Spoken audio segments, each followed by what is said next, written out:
One day while exploring in the southwestern corner of the Commonwealth, not quite as dangerous as the glowing sea, but a pretty dangerous area nonetheless, we arrive at a drawbridge crossing the river. It's permanently stuck in a half-opened position, but coming from this side, we can simply hop across the gap.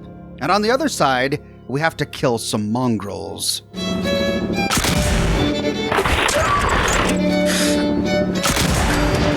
The mongrels were hanging around a bus, and inside the bus, we find an unusually large teddy bear in the bus driver's seat wearing a bus driver's hat.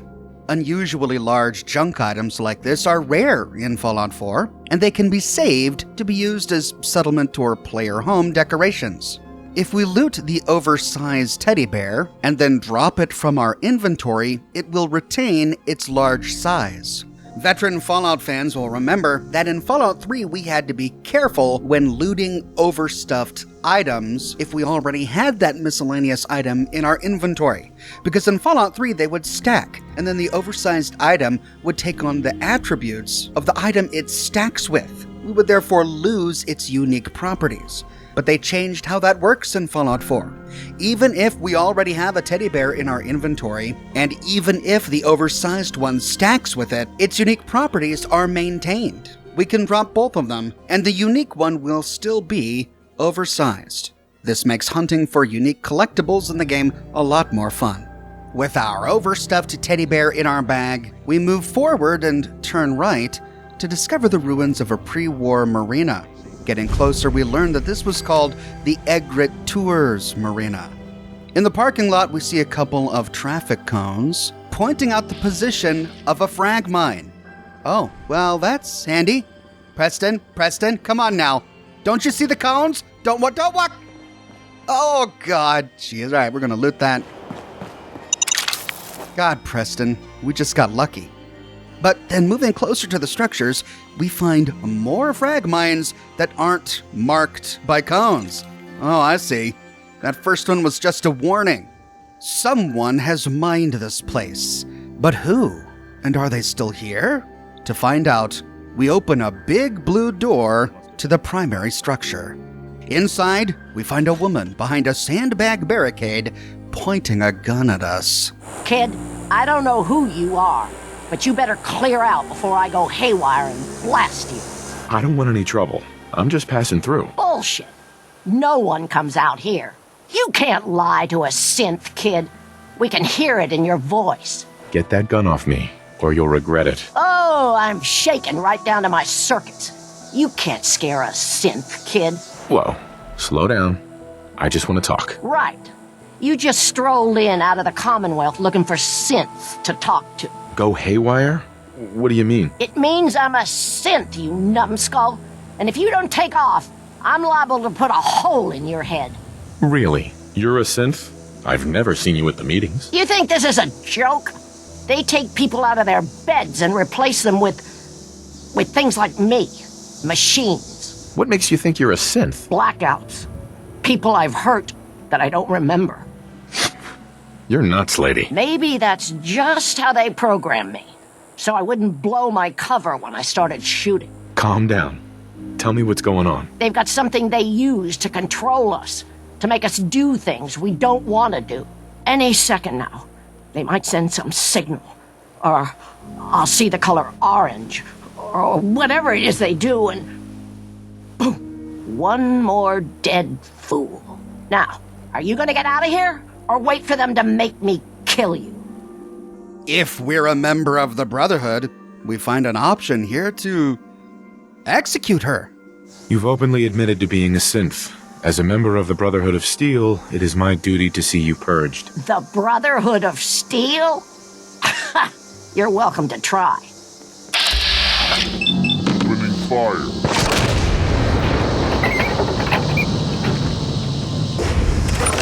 Her bark is worse than her bite. Inspecting her inventory, we don't find a synth component. However, as we've already discussed during this series, Bethesda is inconsistent when it comes to placing their synth components in real synths, so we can't trust this. I wonder if learning more about her story will tell us the truth. Or instead of killing her, we could leave. I don't want any trouble.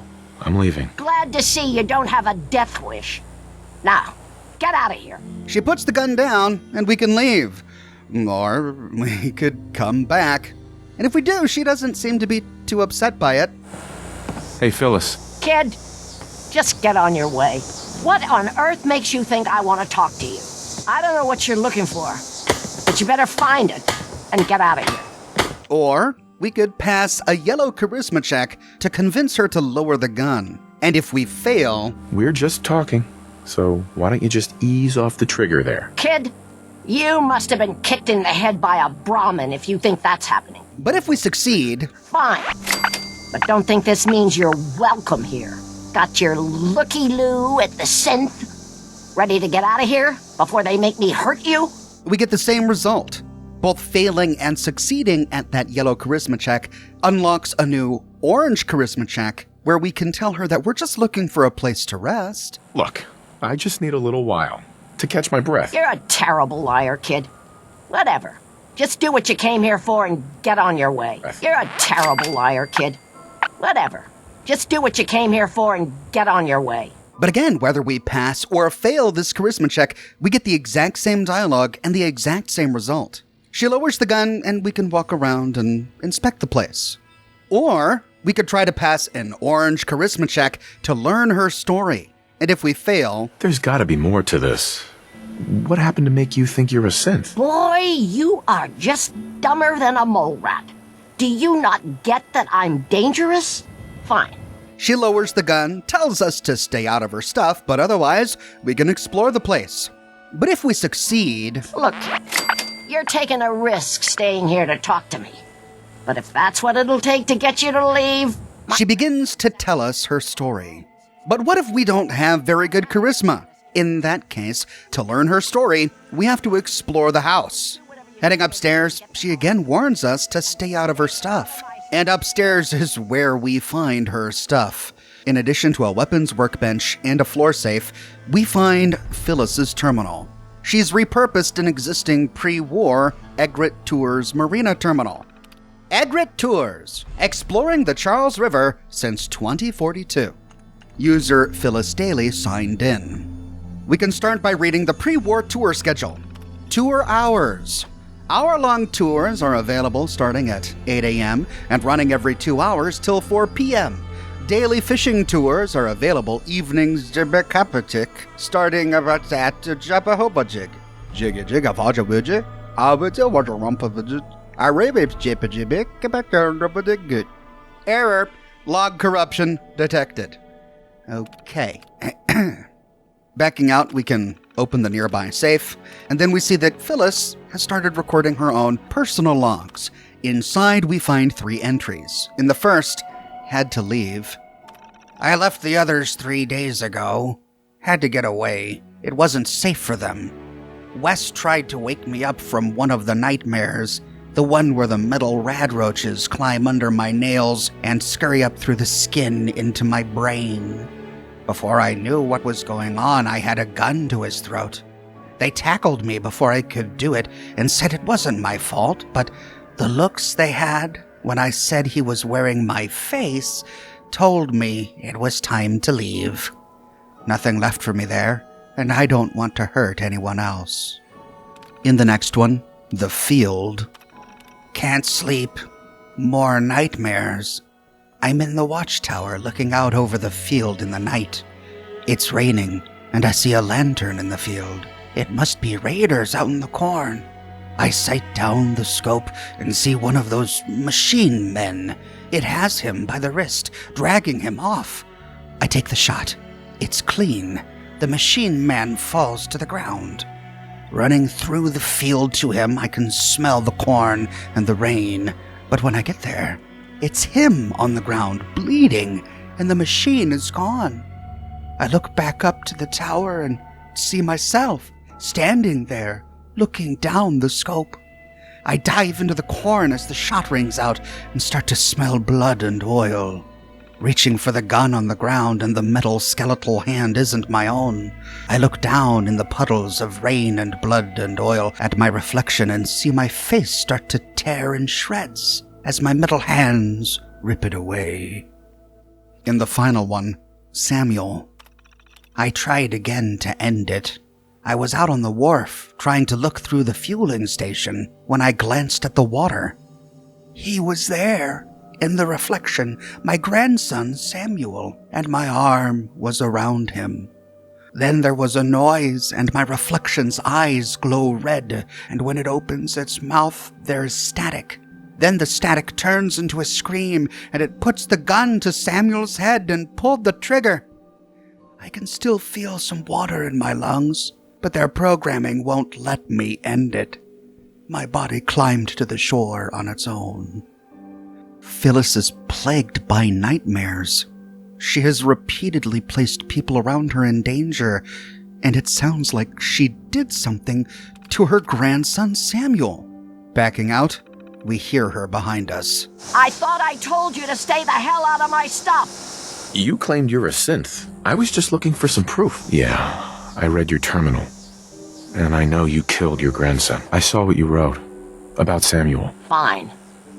I guess you might as well hear the whole thing. Why don't you tell me what happened? My grandson Samuel and I were on our own since my daughter died. I managed to get us in on a farm. Hard on these old bones, but it kept us fed. I was on watch one night. I'm sitting there with a gun across my knees, looking out over the hill, and I think I fell asleep. It's just blank. The next thing I remember is the sound of a gunshot shaking me out of it. And Samuel is at my feet, and there's blood everywhere. Was there anyone else there? Could it have been raiders? No. When they heard the shot, everyone came running out. But no one saw anyone else but me and Samuel. Whether you pulled the trigger or not, seems clear it's still your fault. You think I don't know that, you little shit? Go on. I know this must be hard for you. Please, tell me the rest. There's nothing else to tell. Everyone came running out. But it was just me and Samuel. No raiders.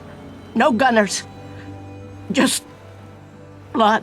One moment he was there, and then the next, just gone. Those little fingers that used to hold my hand. And it's all my fault. You can't imagine what that's like. Can't you remember anything else from that night? No. There was no one else it could have been. It was just me and him and the gun. I have a better idea than you might think. I know. Everyone loses people, but not like this. You're right. I don't know, because I've never murdered my own family before. Fuck you. I didn't ask for you to pass judgment. And if we judge her, she turns hostile, and we have to kill her.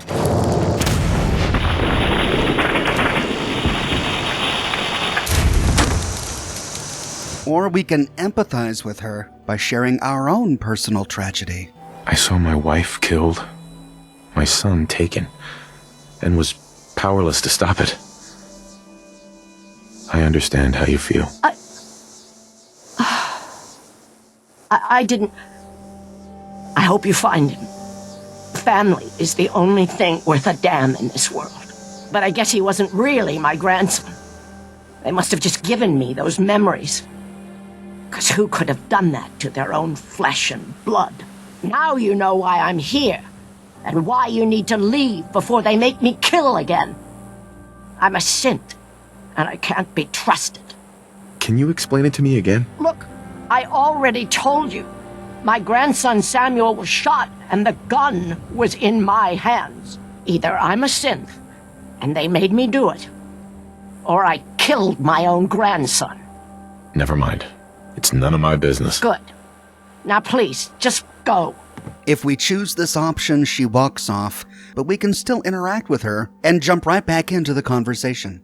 Hey, Phyllis. Well, now you understand how I know I'm a synth, and why you need to leave. You're not a synth. It was just an accident. Even if you're right, what does it matter? There's nothing left for me. Maybe you are a synth. That doesn't mean you can't change. Don't you get it, kid? I'm too dangerous. I'll just end up hurting someone else. We find 4 options, each of which can potentially change how this story ends. We could urge her to leave. Why not just leave the Commonwealth? Make a fresh start. Yeah. Maybe that's what I'll do. I'm gonna take care of a few things here. But then I'll be moving on. Do whatever you want with this place. She hangs out for a bit, but we gain access to Egret Tours Marina as a settlement. But it has 0 settlers. Like Arlen Glass before her, she doesn't count as a settler. Or we could urge her to cope with the loss and take things one day at a time. Just take things a day at a time. You don't need to rush into anything. Day at a time, huh? Or we can give her some tough love and tell her that she's got to live with it. Stop being a coward and learn to live with what happened. Guess I've earned that. I'm gonna take care of a few things here. But then I'll be moving on. Do whatever you want with this place. Or we could try to pass a yellow charisma check to convince her to join the Minutemen. And if we fail... We need good people for the Minutemen. It won't change the past, but maybe you can help some people. Maybe you're right. But if we succeed... You'd still ask for my help? Knowing what I've done? I don't know. Let me think about it. Look, I'm sorry I drew my weapon on you, kid. I think you're right. I gotta find a way to make peace with what happened. And I can't keep running from it. No matter what choice we make, we gain Egret Tours Marina as a settlement. But if we come back later, we find that Phyllis is gone. Heading upstairs, we don't see any sign of her, except for on the desk next to the terminal. Here we find a letter from Phyllis. And the contents of this letter are different depending on the dialogue choices we made. If during the conversation we empathized with her, we showed her compassion, we get the following note. However, the note is printed on the wrong texture. We get the half-note texture, but all of these notes are longer than the half-note texture. So I'll read the full contents of each letter from the game files. Hey kid, if you're reading this, I just wanted to say thanks. You were kind to me when I gave you every reason not to be. Whether or not I'm a synth, I think it's time that I move on. Sorry about the gun, and thanks for helping me through a hard time. Phyllis Daly. If, however, we made those same dialogue choices, but we also told her about our story, shared with her about Sean, we get a similar note. Only instead she adds, I hope you've been able to find your son. If, however, we chose the why not leave option to convince her to leave the Commonwealth, the text changes ever so slightly. She says, Hey kid, if you're reading this, I just wanted to say thanks. I don't know what I'm going to do next, but I need to move on. And she ends the note the same way. If we gave her some tough love, we told her to stop being a coward and that she needed to learn how to live with what she did, she says, Hey kid, if you're reading this, I just wanted to say thanks. I think I needed the wake-up call. Whether or not I'm a synth, I was still responsible, even if it was an accident. I don't know what I'm going to do next, but I need to move on. But if we pass the charisma check to convince her to join the Minutemen, she says, Hey kid, if you're reading this, I just wanted to say thanks. I don't think the Minutemen would be the best thing for me now, but the fact that you would still have me after everything means a lot. I think I need to find my own way, but I'll try to do some good in this world with the time that I have. Sorry about the gun, and thanks for helping me through a hard time. Phyllis Daly. Except that all of that is a lie. Well, kind of. I think. I'm not exactly sure. Because you see, in my game, I waited weeks for her to leave, and she never left. Time and time again, I came back after waiting week after week after week, and she was still here. In my first playthrough of Fallout 4, I used Egret Tours Marina as my primary base for a very long time, and if I recall correctly, she stuck around for a long time then too. and I'm finding conflicting stories online. Some people have said that they've gotten her to leave, but there are a whole lot of people who have said that she just never leaves. To show these letters off, I had to summon them with console commands. And while doing so, I discovered 2 more notes that don't make any sense considering the dialogue options we had in this conversation.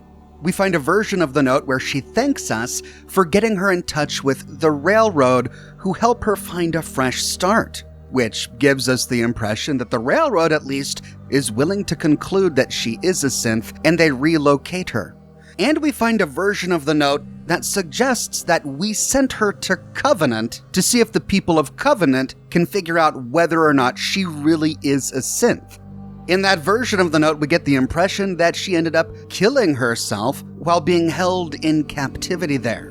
But neither of those options actually came up in our dialogue with her, so I think both of those were ultimately cut from the game. And considering none of the notes appeared, even the ones that pertained to dialogue options that were included in the published version of the game, I walk away feeling like this encounter with Phyllis is incomplete. They had a vision for how this story would turn out, but they didn't have time to complete it. But from what I can gather, what I showed you is the way this story is supposed to go, but at the moment I can't confirm whether or not it works as intended. At any rate, we don't ever get enough information to categorically know whether or not she's a synth. However, based on our conversations with her, I don't think she is. I think she's just a survivor, and her nerves are rattled. After years of fighting raiders and worse, I think what happened to Samuel really was a tragic accident, and I can understand exactly why she's having such a hard time coming to terms with it. Honestly, I think her choice to exclude herself from society was probably the best choice for her. Because whether or not she's a synth, whether or not it was an accident, she still killed her grandson. She still almost killed other settlers at the farm. She's clearly a good person who doesn't want to hurt anyone, but I think that she's also a dangerous person, despite not wanting to be. I honestly don't think she would be a good member of the Minutemen. I think she would be a liability and would make any settlement that has her more dangerous. And yet I deeply empathize with Phyllis. Hers is one of the darkest and most tragic stories in all of Fallout 4. Having to live with the death of a family member is bad enough, but having to live with the guilt of being responsible for it? I can't even imagine. If we could recruit her as a settler, maybe I would invite her to join the Minutemen, and then give her Kingsport Lighthouse, all to herself, and we could decorate it, make it a wonderful home, and just let her run the lighthouse for the rest of her days. Egret Tours Marina, however, is a wonderful little settlement. There's enormous potential here for a lot of creativity, but it's also a bit awkward. There are 4 structures here. The first, of course, is this house, where we found Phyllis. The top floor is completely wrecked, the roof is gone, and the floor itself is falling down into the room below. Right next to this is a dry dock locked with a novice lock. Inside, on the ground floor, we find it uneven with very little room on either side and lots of unscrappable crates and piles of garbage just getting in the way. The top floor of the dry dock also has a number of shelves that can't be scrapped and narrow little walkways that aren't large enough for beds or furniture, making it a rather tricky building to utilize. On the roof of the dry dock is a chem cooler. We can reach it by taking a ladder, and inside the little rowboat suspended from the roof is an end of dungeon steamer trunk. Then, next to the dry dock is a boat shed. This has potential, but it has its own problems as well. One side of the structure has furniture that can be moved and items that can be scrapped, but the other side has 2 big shelves that can't be scrapped, one of which is toppled over and filling up the entire middle of the structure.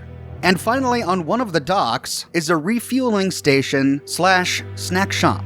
Inside, we find an interesting space that's booby-trapped with a handmade tripwire and a cigar box makeshift bomb. But this space is really tiny. It's big enough for sleeping bags, but not big enough for beds or any other furniture. Though, on the counter, we find a copy of the Wasteland Survival Guide. Nice. You've collected an issue of the Wasteland Survival Guide. Permanently heal 50% from irradiated packaged food and drink. The bright side of radiation poisoning.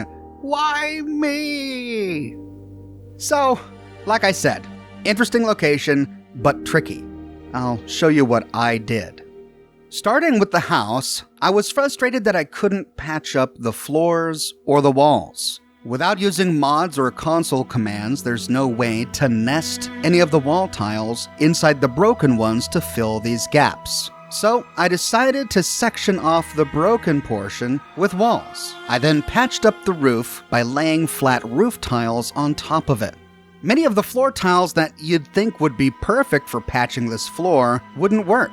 So instead, I just built another floor on top of this floor, filling in all of the gaps and blocking off the gaps I couldn't fill with barriers. Instead of repairing this wall, I decided to put a guard post inside of it, and this other guard post that comes with it doesn't actually act as a guard post, and we can't plop one down on top of it, so it's just there to look nice, I guess. I moved the weapons workbench into this exposed area and turned this into a little bit of a guard station and workshop. Then, in the portion of the top floor that I closed off, I turned it into a bedroom and was able to fit 4 beds comfortably. Downstairs took a little bit of reorganizing. I moved out all of the furniture and the cooking station and put down 4 more beds, and then decorated it a little bit. I decided to use the boat shed for the rest of the beds. I split the shed in half. Frustratingly, there's a dangling fluorescent light in the middle of the shack that you can't scrap. There was nothing I could do about it, so I just sort of let it dangle there. I then put down rugs and decorations, and here placed the rest of the beds. On the side of the house is a nice fenced-off dirt area. This is perfect for a farm, and so I planted a bunch of mutefruit trees.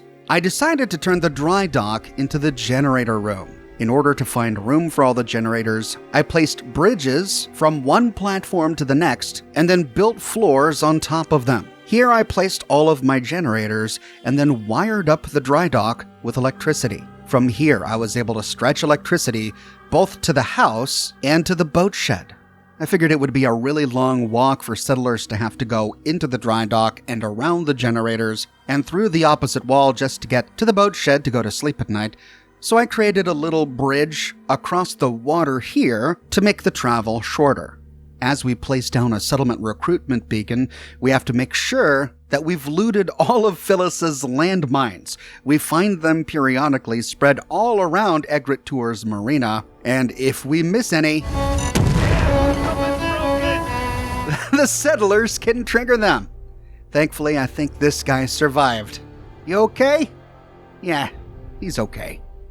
I turned the refueling shed into a cooking and snack shop. It already came decorated with lots of foodstuffs.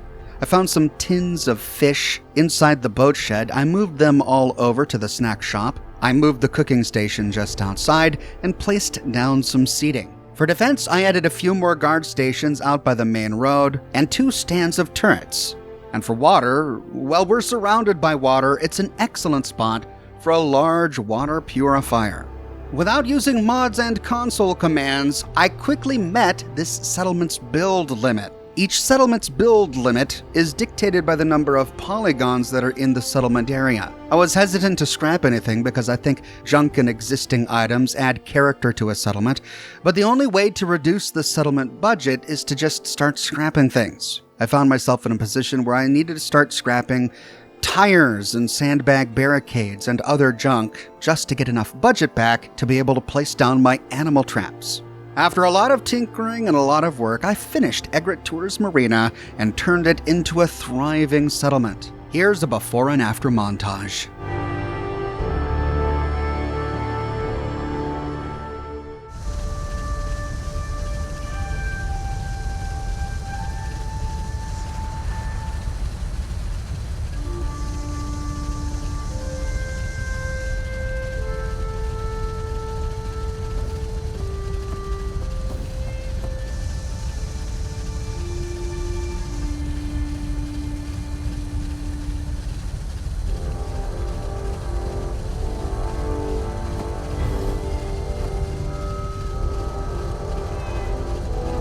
that farm run by ghouls? Isn't that something?